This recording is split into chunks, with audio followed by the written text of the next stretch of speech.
Good morning, my dear students. Today we are going to start chapter number 3 named Double Century of class 3 from the book Maths Mela. आज हम जो chapter करने वाले हैं उसका नाम है double century and first of all we will start from the name.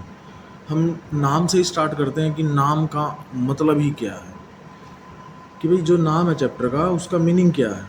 तो सबसे पहले डबल को हम अलग देखेंगे और सेंचुरी को हम अलग से डिस्कस करेंगे कि ये चीज़ है क्या। डबल का मतलब होता है टू, यानी कि कोई भी चीज़ अगर टू टाइम्स आ जाती है तो उसको बोलते हैं डबल। जैसे फॉर एग्जांपल, जैसे आपने देखा होगा कि जो आप शर्ट वगैरह लेके आते हैं, आप अपने मम्मी पापा से भी पूछ सकते हैं, तो उसका जो साइज़ होता है जैसे डबल एक्सएल होता है। तो डबल ए का मतलब यानी कि दो चीज़ें जब एक साथ लिखी जाती हैं, जैसे टू टू यानी कि डबल टाइम टू लिखा है, डबल टू लिखा हुआ, लेकिन इसको बोलेंगे 22। ये क्या है? ये है 22। ठीक है। तो डबल का मतलब है कि जब कोई चीज़ दो बार आती है, कोई सिंबल दो बार लिखते हैं या कोई चीज़ दो बार लिखी जाती है, रखी होती है, उसको डबल कहते हैं। ठीक है।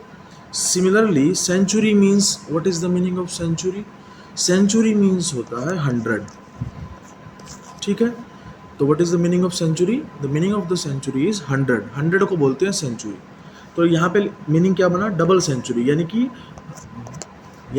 2 × 100। डबल सेंचुरी का मतलब है 2 × 100, यानी कि 100 को 2 बार लिखना है। तो 100 को 2 बार लिखेंगे तो 100 और 100 क्या होता है? 200। तो इसको बोलते हैं डबल सेंचुरी। जब आपके पास मान लो आप जैसे, अब यहाँ यूज़ कहाँ पे होता है सेंचुरी का अगर हम बात करें, so we use double century in cricket. Very good example about century, it is cricket.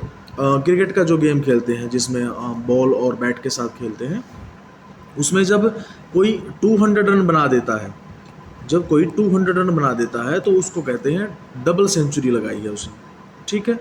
तो अगर सिंगल अगर 100 लगाता है तो इसको बोलते हैं सेंचुरी। अगर 100 ओनली 100 रन बनाए हैं तो उसको बोलते हैं सेंचुरी, और 200 रन बना दिए तो उसको बोलेंगे डबल सेंचुरी। और अगर 300 रन बना दिए तो उसको बोलते हैं ट्रिपल सेंचुरी। ठीक है। इस तरह से हम क्या करेंगे, इस चैप्टर को डिस्कस करेंगे। तो चलिए हम अब बात करते हैं स्टोरी की, कि चैप्टर में जो स्टोरी दी गई है उसको हम थोड़ा सा समझते हैं वो क्या कहता है। सबसे पहले स्टार्ट करते हैं। उसने कहा the story of our numbers, जो हमारे नंबर्स हैं उनकी स्टोरी के बारे में बात करते हैं। Tens of thousands of years ago, यानी कि दसों हजार साल पहले, मीन्स कि मोर देन 10,000 ईयर, 10,000 साल से पहले पीपल स्टार्टेड काउंटिंग, लोगों ने काउंटिंग करना स्टार्ट कर दिया था। काउंटिंग यानी कि गिनती करना। They wanted to keep records of their things. अब काउंटिंग, कोई भी इंसान है वो काउंटिंग क्यों स्टार्ट करता है? मान लो हम, अब हमारा क्या बेनिफिट हुआ? What the benefit we got from counting. Counting से हमें क्या फ़ायदा मिला? और काउंटिंग से हमें ये फ़ायदा मिला कि हमारे पास कोई चीज़ है, कोई पेन है, बुक है, पेंसिल है, लड्डू हैं, टॉफ़ीज़ हैं, उन सब की काउंटिंग कर सकते हैं, उनको गिन के रख सकते हैं। उससे फ़ायदा ये रहा कि हमें पता रहता है कि हमारे पास कितना सामान पहले था, यूज़ करने के बाद कितना हो गया, या हमने एक्स्ट्रा जो सामान ले लिया उसको एक्स्ट्रा ऐड करने के बाद कितना हो गया। तो काउंटिंग की सबसे बड़ा जो रिवॉर्ड, जो गिफ्ट जो हमें मिला वो ये मिला कि हम क्या कर सकते हैं, हम चीज़ों को टैली कर सकते हैं।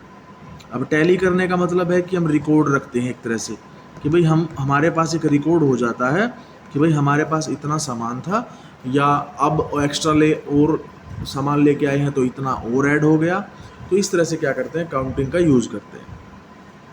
अब बात आती है कि भाई अब उन्होंने काउंटिंग तो स्टार्ट कर दी, लेकिन काउंटिंग कहाँ पे स्टार्ट कर दी? So they made marks on the walls of caves and on the barks of trees. तो वॉल्स ऑफ केव्स, देखो पहले पेपर तो होता नहीं था।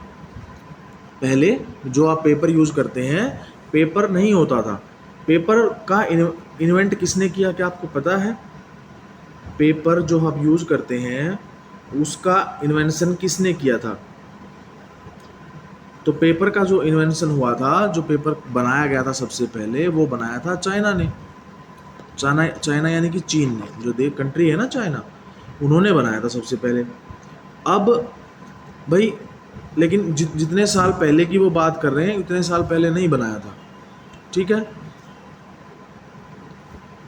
तो जो ये कब बना था, ये बना था तकरीबन 2000 साल पहले, 2000 ईयर्स एगो बना था जो पेपर है हमारा। बट यहाँ पे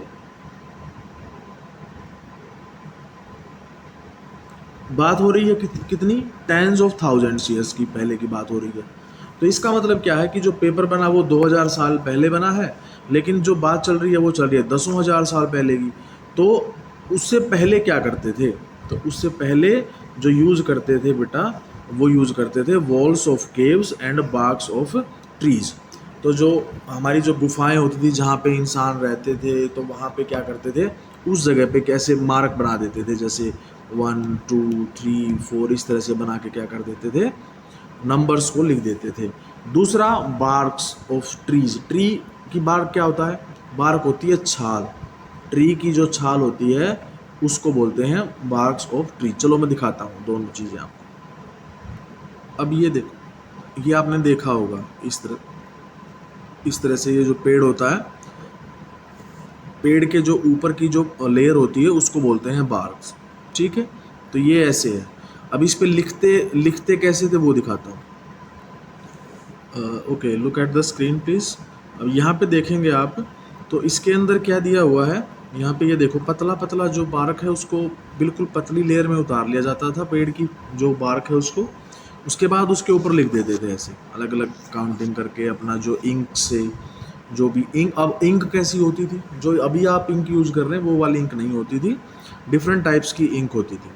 अब उस दूसरा हम बात करते हैं केव्स की। जो गुफाएं होती थी कुछ इस तरह की होती थी, और उनके अंदर ऐसे बना दिया जाता था, ऐसे काउंटिंग करके इस तरह से अलग अलग जो इंक है उसका यूज़ करके। अब इंक जो होते थे ना, ये वाली इंक नहीं होती थी, आर्टिफिशियल नहीं होती थी, पहले नेचुरल जो इंक होती थी उसका यूज़ किया जाता था। जैसे पेड़ के पत्ते हो गए, या जो अलग अलग फ्रूट्स हैं, उन फ्रूट्स का जो जूस है वो निकाल के अलग अलग कलर का, जैसे हम बात करें हमारे पास होता है ब्लैकबेरी, यानी कि जो जामुन होती है। अब उस जामुन को अगर आप उसका जो रस निकालेंगे तो वो ब्लैक कलर का होता है, तो उसका यूज़ करके क्या कर दिया, ये जो दीवारें हैं इनके ऊपर डिज़ाइन बना दिया, या कोई पेंटिंग बना दी, इस तरह से कोई अलग अलग ऐसे बना दिया। तो ये पहले ऐसे ही होता था। ये यहाँ पे नंबरिंग देखेंगे आप, ये इस तरह से केव है, काट के एलोरा केव है ये, ठीक है। तो अब हुआ क्या, हुआ ये कि जो हमने केव में यूज़ किया, भाई ठीक है, हमने वॉल्स पे यूज़ कर लिया, बार्क्स ऑफ ट्री पे यूज़ कर लिया, लेकिन उसके साथ क्या हुआ, स्टार्टिंग में तो बड़ी मुश्किल हुई, लेकिन बाद में जब सबको पता चलने लगा कि भाई इस तरह के सिंबल्स को यूज़ करना है, तो तब हमें पता चलेगा कि हमने क्या लिखा हुआ है। जैसे पहले सिंपल ऐसे लिखते थे 1 2 3 4 5 ऐसे करके, 1 2 3 4 5 ऐसे ऐसे करके बना देते थे पहले। लेकिन बाद में इन्वेंट किसका हुआ, बाद में इन्वेंशन हुआ नंबर्स का, यानी कि अलग अलग डिफरेंट डिफरेंट नंबर्स का, वो हम डिस्कस करेंगे। देखिए वो over time they keeped record of their things by making groups of 5 10 20 and 60। उन्होंने बाद में क्या किया, पहले तो सिंपल सिंपल नंबर लिख रहे थे, बाद में क्या किया, ग्रुप्स बना के रखना स्टार्ट कर दिया। अब ग्रुप्स का फ़ायदा क्या हुआ, ग्रुप, अब जो हमारा ग्रुप बनाने का फ़ायदा क्या हुआ, अब ग्रुप बनाने का फ़ायदा ये हुआ, जैसे फॉर एग्जांपल हम बात करें कि मेरे पास ये पेन है, जैसे ये पेन है मेरे पास।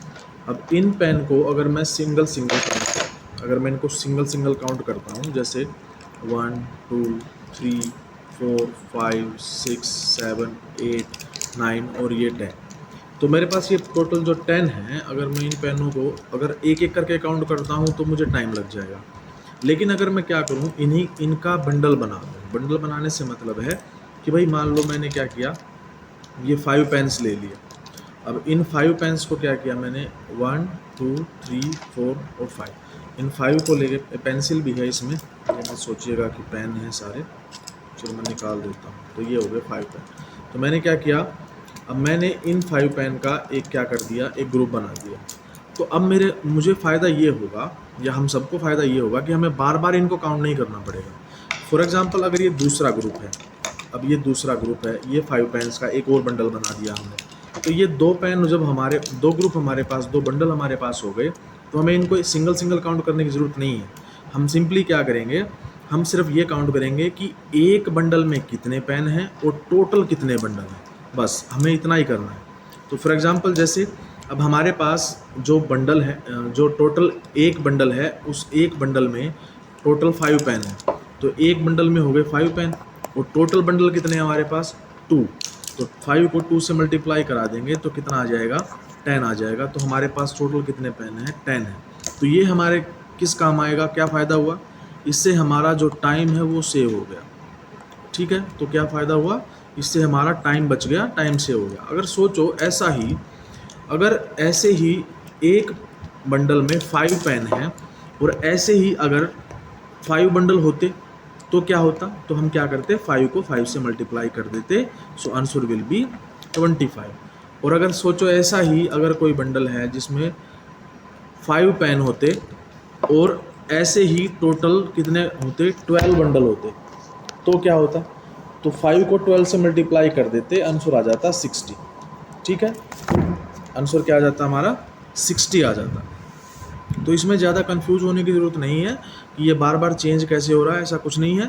पैटर्न एक ही, आप फॉर्मूला जो है या मेथड जो है वो पकड़ के एक ही चलना है, बार बार उसको फ्लक्चुएट नहीं करवाना है, कहीं कुछ ऐड कर दिया, कहीं माइनस कर दिया, ऐसे कुछ नहीं करना है। सिंपल एक ही रूल है, वही आप लेके चलेंगे, सारे क्वेश्चन आसानी से सोल्व हो जाएंगे। अब उन्होंने क्या कहा आगे, वो कहते हैं thousands of years ago the ancient Indians created a method for writing any number. तो अब देखो स्टार्टिंग में जब हमने बात की थी ना, तो स्टार्टिंग में वो बात कर रहा था कि भाई tens of thousands of year ago, और यहाँ पे बात कर रहा था थाउजेंड्स ऑफ ईयर्स अगो। तो दोनों में डिफरेंस है, ये बात ध्यान से समझ ले। टेंस ऑफ थाउजेंड का मतलब होता है 10,000 साल या उससे ज़्यादा की बात कर रहा है, और थाउजेंड्स का मतलब है 1000, यानी कि 1000 साल। तो दोनों में बहुत डिफरेंस आ गया है, तकरीबन 10 टाइम्स का डिफरेंस आ गया है। ठीक है, तो वो कह रहे हैं कि भाई जो हमने 1000 साल पहले जो एंशियंट इंडियंस हैं, तो इंडियंस यानी कि हम लोग जो हैं, हमारे जो एंसेस्टर्स हैं, उन्होंने क्या किया है, बहुत अच्छी इन्वेंशन की थी कि उन्होंने नंबर को लिखने का मेथड निकाल लिया था।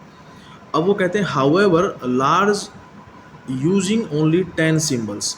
अब वो कहता है कि जो बड़े नंबर हैं उनको लिखने के लिए अब सिंपल ऐसा नहीं कर सकते 1 2 3 4 5 6 ऐसे 1 लाइन, जो हमने चैप्टर 1 में किया था, टैली मार्क्स के बारे में बात की थी ना, तो वैसा ही सेम नंबर हम यहाँ यूज नहीं करने वाले हैं। हम बात कर रहे हैं नंबर्स की। अब नंबर्स को कैसे लिखा जाता है, numbers are written in the form of symbols. Symbols की फॉर्म में हमें नंबर लिखने पड़ते हैं। तो कैसे, अब सिंबल कौन कौन से होते हैं, आपने देखा होगा 0 1 2 3 4 5 6 7 8 9 एंड 9, ओनली 9 तक ही सिंबल होते हैं। उसके बाद तो रिपीटिशन स्टार्ट हो जाता है, जैसे 0 1 2 3 4 5 6 7 8 और 9। अब 9 के बाद स्टार्ट होता है 10। अब ध्यान से देखो तो 10 के अंदर 1 भी आ गया और 0 भी आ गया, तो दोनों क्या हो गए, रिपीट हो गए। बट यहाँ देखो 0 से लेकर 9 तक कुछ भी रिपीट नहीं हो रहा था, सारे के सारे सिंबल अलग थे। ठीक है, तो ये सिंबल जो है हमारे क्या हो रहे हैं, अलग हो रहे हैं। अच्छा, अब मैंने ग्रुप की बात की थी, तो ग्रुप जैसे 5 का ग्रुप बनाया था हमने, है ना, तो हम क्या कर सकते थे, हम 10 का भी तो बना सकते थे ग्रुप, तो वैसे ही बोल रहा है उसने। तो यहाँ पे देखो making groups of 5, group of 5 10 20 and 60। तो अब अगर मैं इसमें 5 की जगह पे 10 का एक बंडल बना दूं, फिर मैं 20 का बना दूं, 60 का बना दूं, तो वो कितना भी बड़ा हम उसमें बना सकते हैं बंडल, ऐसी कोई बात नहीं है। ठीक है, अब आगे कहते हैं it was one of the most Angénieux and creative invention in human history. Angénieux का मतलब है एक तरह से कि भाई सिंपल, जो सबसे, जिसने सब कुछ सिंप्लीफाई कर दिया, जिसने कुछ सब चीज़ों को क्या कर दिया, सिंप्लीफाई कर दिया, तो ये ह्यूमन हिस्ट्री की सबसे अच्छी इन्वेंशन है। It made possible the invention of TVs, computers, mobile phones and more. तो जो भी चीज़ आप टेक्नोलॉजी वाली चीज़ें, जो भी आप टेक चीज़ें यूज कर रहे हैं, वो सारी की सारी डिपेंड करती हैं किसके ऊपर, इन्हीं कैलकुलेशन के ऊपर। कि भाई कैलकुलेशन के बेस पे ही तो चल रहा है ना, कि भाई ये पेन है, ये जैसे पेन है तो ये पेन की लेंथ कितनी होगी, इसका डायमीटर कितना होगा, इसका सरकमफ्रेंस कितना होगा, तभी तो ऐसा होगा। अब ऐसा होता कि इस पेन को अगर 2 फीट का बना दो, इतना बड़ा बना दो इसको, तो ये कैसे चलाता, मैं इसको ऐसे चलाता क्या? ऐसे नहीं चलता ना। तो जब ये ऐसे नहीं चलता तो इसका मतलब हमें प्रॉब्लम स्टार्ट हो जाएंगी।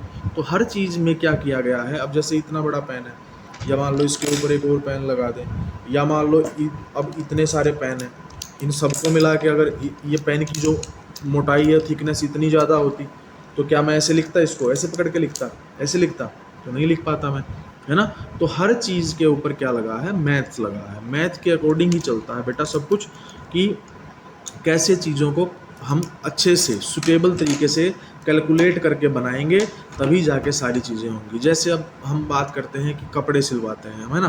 तो जब कपड़े आप जो टेलर को दे के आते हो, तो टेलर आपका नाप लेता है, उसके पास एक स्केल होता है, तो वो स्केल की हेल्प से क्या करता है, वो आप देखता है कि आपकी हैंड की ये जो स्लीव्स हैं, इनकी जो लेंथ रहेगी वो कितनी रहेगी, पैंट की जो लेंथ है वो कितनी रहेगी, आपकी वेस्ट पे कितनी रहेगी, जो वेस्ट की जो लेंथ है वो कितनी रहेगी, तो वो पूरा मेजरमेंट करता है। अब सोचो कि अगर वो उसको मेजरमेंट उसका ख़राब हो जाए, तो अगर वो ज़्यादा अगर साइज़ छोटा कर देगा तो फिर वो आपसे पहना नहीं जाएगा, और अगर ज़्यादा बड़ा कर देगा तो फिर वो बंधेगा कैसे, वो निकल निकल के भागेगा, है ना। तो उसके लिए फिर बेल्ट यूज़ करोगे, या वो देखने में भी अच्छा नहीं लगेगा। तो हर जगह we will use maths. Okay, आगे है, this method of writing numbers is now used everywhere in every country in the world. तो ये जो मेथड जो हम बात कर रहे हैं जिसकी, ये पूरे वर्ल्ड में हर जगह हर कंट्री में यूज़ किया जाता है।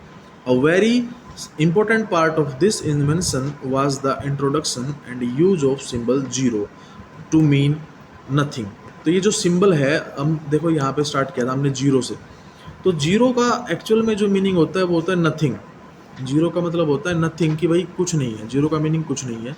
बट ऐसा नहीं है कि भाई अब ये जीरो बना तो दिया और इसका कोई मतलब भी नहीं है, यानी इसकी कोई वैल्यू भी नहीं है, तो क्यों बना दिया?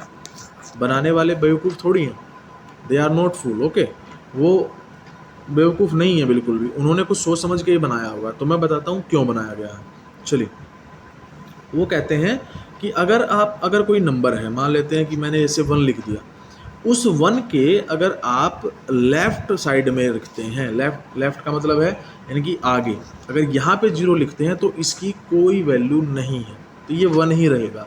फिर एक और 0 लगा दो तो भी कोई फ़र्क नहीं पड़ेगा, एक और 0 लगा दो, एक और 0 लगा दो, कितनी ही 0 लगा दो लेफ़्ट साइड में, अगर किसी नंबर के लेफ़्ट साइड में कोई आप कितनी भी 0 लगा दो तो उसकी कोई वैल्यू नहीं होती है।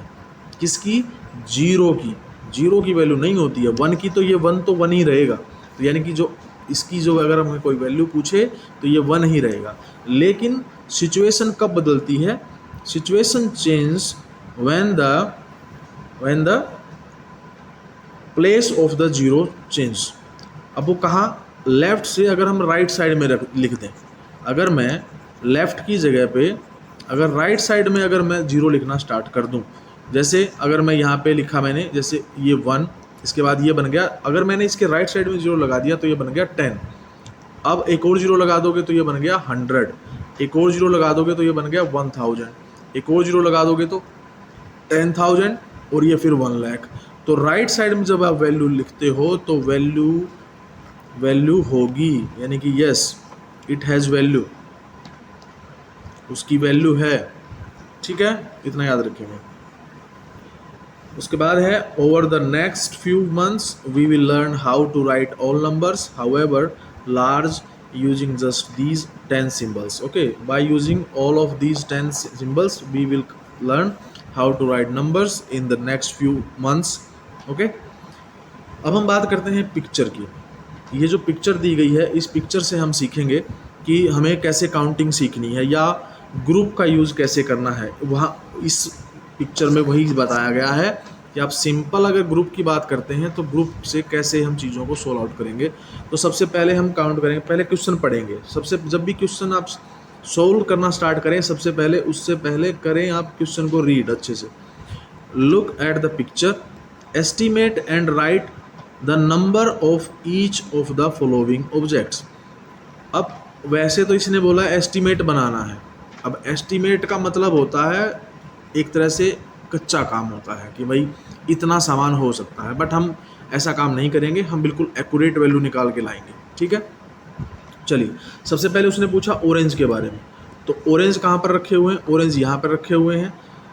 उसके बाद बैंगल्स यहाँ पे हैं, लड्डूज यहाँ पे हैं, बर्फ़ी भी इन्हीं के पास हैं, हलवाई जी हैं, बिंदी इन ये लेडी है इनके पास हैं, और बनानाज, बनानाज किन के पास हैं?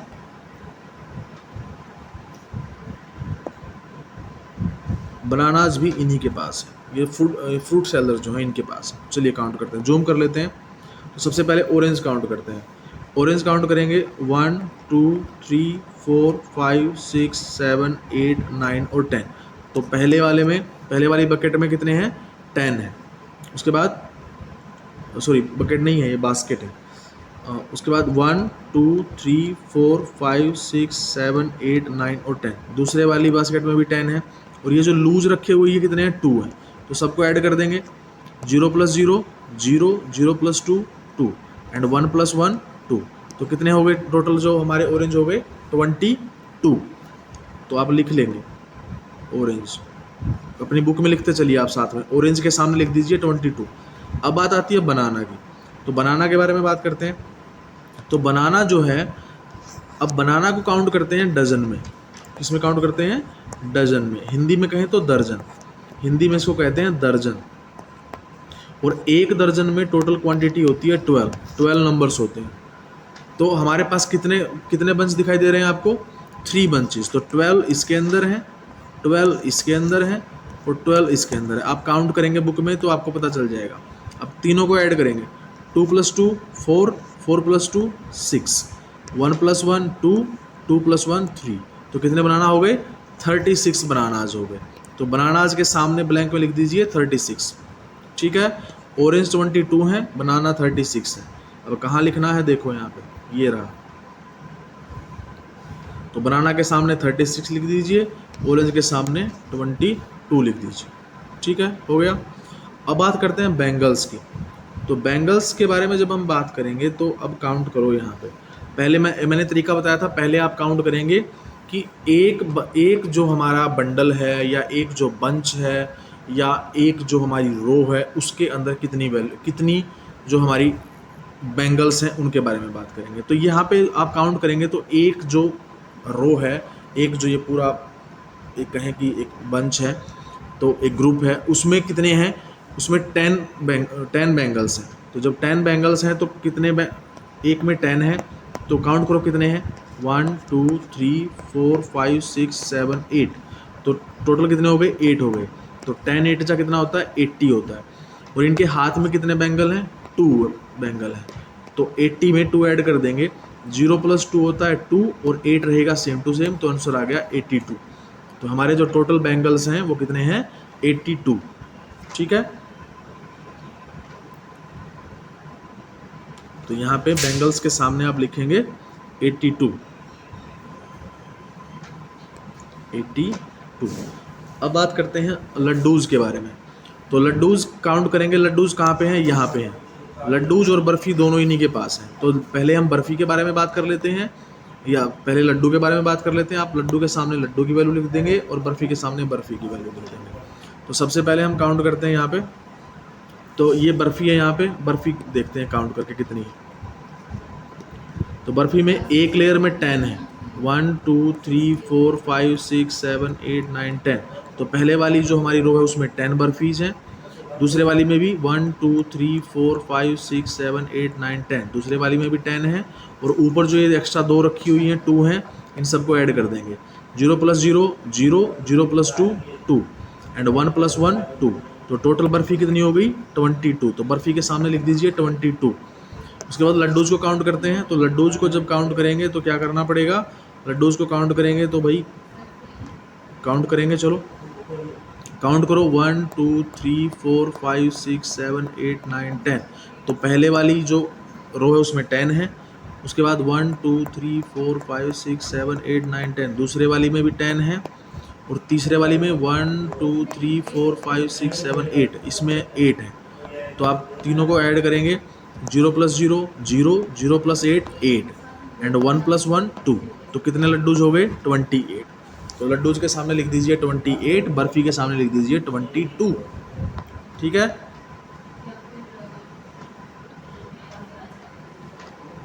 तो यहाँ पे ऑरेंज थे 22, बैंगल्स थी 82, उसके बाद हमारा लड्डूज थे कितने?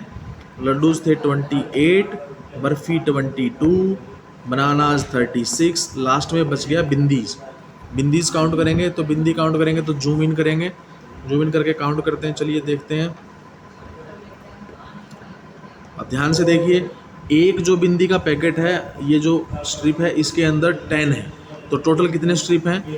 1 2 3 4 5 6 7। तो 7 है, तो 7 × 10 कर देंगे। तो 7 10 जा क्या होता है? 70 होता है।